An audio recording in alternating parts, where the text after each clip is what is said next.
गांव की कहानी। गांव का जीवन बहुत सादगी भरा और शांतिपूर्ण होता है।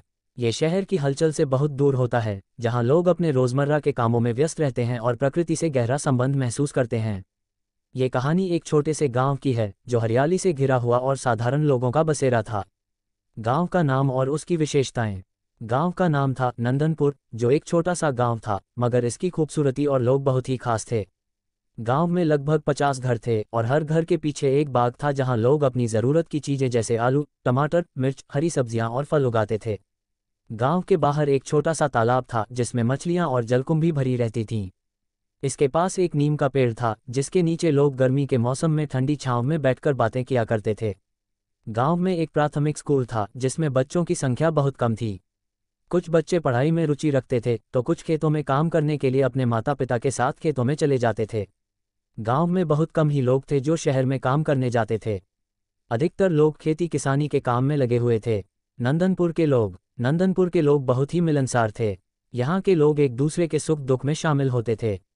जब किसी के घर खुशियां आती तो पूरा गांव मिलकर उसे मनाता, और जब किसी के घर दुख आता तो सब मिलकर उस व्यक्ति की मदद करते। गांव के सबसे बुजुर्ग व्यक्ति थे बाबा जी। उनका नाम था रामनिवास, और वे गांव के लिए एक गाइड के जैसे थे। उनकी आंखों में अनुभव और ज्ञान की गहरी झलक थी। बाबा जी अक्सर बच्चों को गांव की पुरानी कहानियां सुनाते और उन्हें नैतिक शिक्षा देते थे। उनका मानना था कि इंसान को अपनी जड़ें कभी नहीं भूलनी चाहिए, क्योंकि जड़ें ही उसे सही दिशा में बढ़ने की प्रेरणा देती हैं। इसके अलावा गांव में संगीता नाम की एक महिला भी थी, जो गांव की सबसे मर्मस्पर्शी और मेहनती महिला थी। संगीता का पति गांव के एक छोटे से खेत में काम करता था, और संगीता घर का काम करने के साथ साथ दूसरों की मदद भी करती थी। कभी कभी वह गरीब बच्चों को किताबें देती, कभी किसी महिला को सलाह देती। उसके दिल में दया और संवेदना की कोई कमी नहीं थी। गांव की दिनचर्या बहुत ही सरल थी। सुबह सूर्योदय के साथ ही लोग अपने अपने काम में लग जाते थे।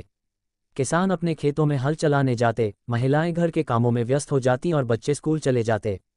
सर्दियों में लोग चाय की गर्म प्याली के साथ दिन की शुरुआत करते, जबकि गर्मियों में लोग ताजे पानी से नहाकर दिन की शुरुआत करते थे। गांव में बिजली की सप्लाई अक्सर नहीं रहती थी, लेकिन यह समस्या किसी के लिए भी बड़ी नहीं होती थी। लोग घरों में दिए और तेल के छोटे छोटे दीपक जलाकर घर की रोशनी करते थे। यहाँ की रातें बहुत शांत होती और चांदनी रातों में पूरा गांव जैसे चांदी से नहाया हुआ लगता।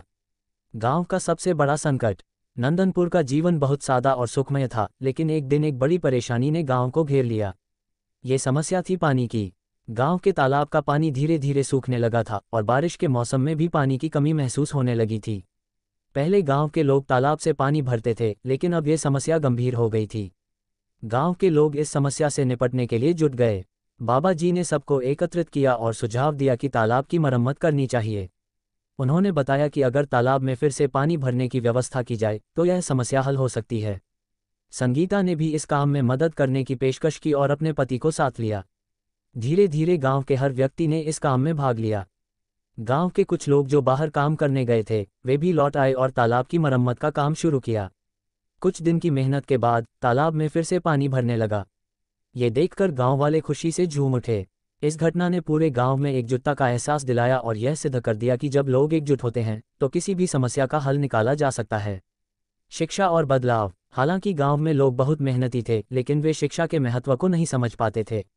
विशेषकर महिलाएं और लड़कियां पढ़ाई में रुचि नहीं दिखाती थीं। संगीता ने इस पर ध्यान दिया और उन्होंने फैसला किया कि वह अपनी बेटी को अच्छे स्कूल में भेजेगी, ताकि उसे शिक्षा का लाभ मिल सके। संगीता के इस कदम से गांव के अन्य लोग भी प्रेरित हुए। धीरे धीरे नंदनपुर में शिक्षा के प्रति जागरूकता बढ़ने लगी। अधिकतर परिवारों ने अपने बच्चों को स्कूल भेजना शुरू किया। गांव के बच्चे अब न सिर्फ खेतीबाड़ी के काम में, बल्कि शिक्षा के क्षेत्र में भी रुचि लेने लगे थे। गांव में आई समृद्धि। समय के साथ नंदनपुर में कई सकारात्मक बदलाव आए। शिक्षा और पानी की समस्या का समाधान हो चुका था।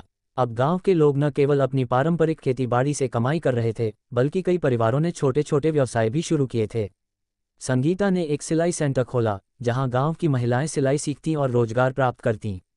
बाबा जी अब भी बच्चों को नैतिक शिक्षा देते और गांव की पुरानी कहानियां सुनाते थे। उन्होंने ये सिखाया कि समृद्धि सिर्फ धन से नहीं, बल्कि अच्छे कार्यों और एकजुटता से आती है।